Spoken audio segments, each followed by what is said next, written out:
সবাইকে শুভ বিকেল।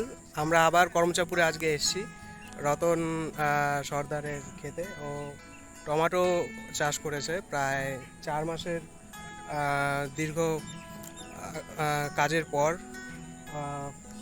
অনেক হাড়ভাঙা খাটুনির পর রতন এত সুন্দর টমেটো তৈরি করেছে। টমেটোর কালারগুলো দেখবেন খুব সুন্দর।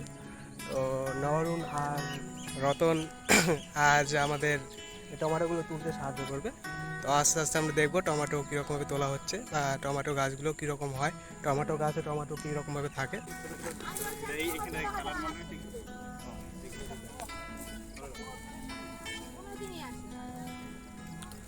আমরা এখন করমচাপুরে আছি, আর এটা রতনের ক্ষেত। রতনের ক্ষেতে টমেটোগুলো খুব পেকে গেছে এখন। নবরুণ সরকার কত সুন্দরভাবে টমেটোগুলো তুলে দিচ্ছে, হেল্প করছে। এটা রতনের মা খুব সুন্দরভাবে টমেটোগুলো তুলছে। টমেটোর কালারগুলো দেখুন।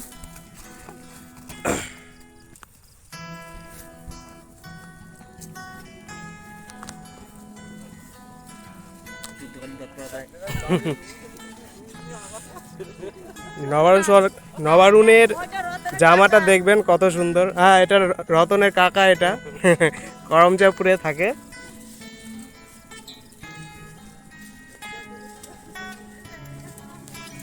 এগুলো কাল কোথায় যাবে? গোবিন্দপুর বাজার নাকি? সরাসরি গোবিন্দপুর বাজারে কালকে চলে যাবে, তারপর বাজারে সাপ্লাই হয়ে যাবে।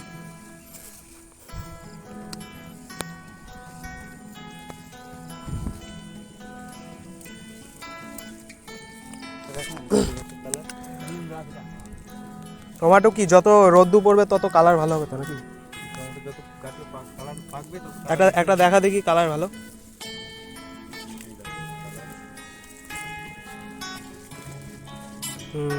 পুরো লাল। হ্যাঁ, সসগুলো যে বানায় এগুলো পুরো পিওর টমেটো দেয়? সেটা কোম্পানি বলবে না। টমেটোগুলো দাম বেশি। এই একটা দুটো টমেটো বাজার থেকে নিতে গেলে তারা দুটো টমেটো 10 টাকা নিয়ে নেয়, 3টে টমেটো 10 টাকা নিয়ে নেয়। আর এখানে ছড়াছড়ি খাচ্ছে। হ্যাঁ, খাও। দেখা, হাতে দেখা। নিম পাতার খুব ডিমান্ড। বাহ, টমেটোর কালারগুলো দেখেছিস রিজো? হাতে নে, হাতে নে রিজো, হাতে নে। বাহ, এই টমেটো সম্পর্কে কিছু বলতে চাও রিজো তুমি? আমার কোনো আইডিয়া নেই। রিজুর তেমন কোনো আইডিয়া নেই টমেটো সম্পর্কে।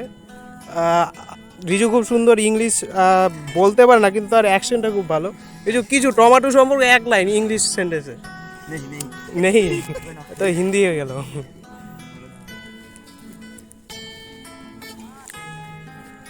দেখতে পাচ্ছেন কত সুন্দর প্রাকৃতিক পরিবেশ। যখনই মনটা খারাপ হবে তখন এরকম প্রাকৃতিক পরিবেশে থাকার চেষ্টা করবেন, দেখবেন মনটা পরিষ্কার হয়ে যাবে। এটা আমার ব্যক্তিগত সাজেশন আপনাদের কাছে।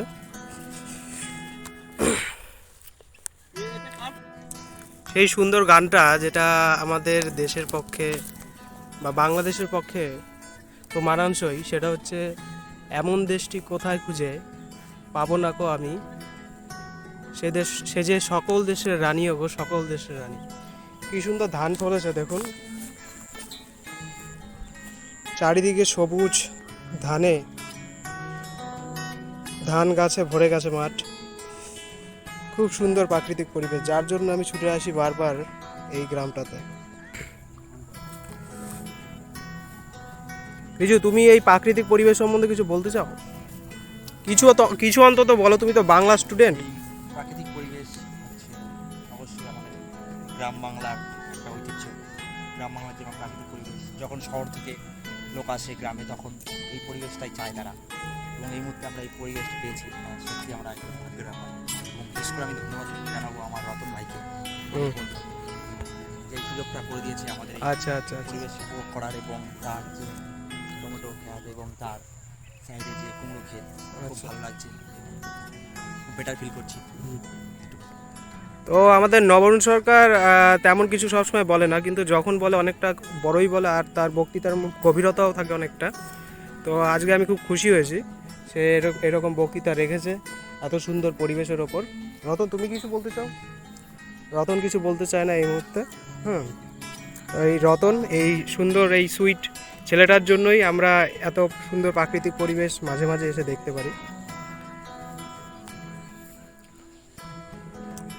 তো সন্ধ্যা হয়ে আসছে, পাখিরাও বাসায় ফিরছে, আমাদেরও ফেরার টাইম হয়ে গেছে। তো ভিডিওটা আজকে এই মুহূর্তে এখানেই শেষ করছি। পরবর্তীতে যখন এই প্রাকৃতিক পরিবেশটা অন্য রূপ ধারণ করবে তখন আমরা আবার এখানে এসে আপনাদেরকে সেই রূপটা দেখাবো। ধন্যবাদ।